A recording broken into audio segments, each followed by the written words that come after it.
Hi guys, ఈరోజు మనకి essential నుంచి వెల్కమ్ కిట్ వచ్చింది. ఇందులో ఏమి ఇచ్చారో చూద్దాం. Let's unbox this.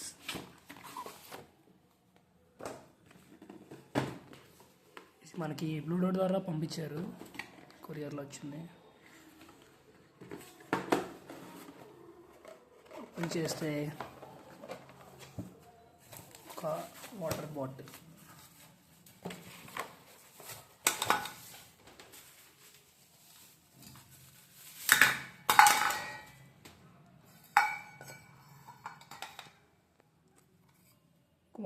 అయితే పంపించారు. ఇంకా ఏ డాక్యుమెంట్స్ ఉన్నాయి, ఒక డైరీ, ఒక పెన్, అంతే గైస్, ఏం లేవు.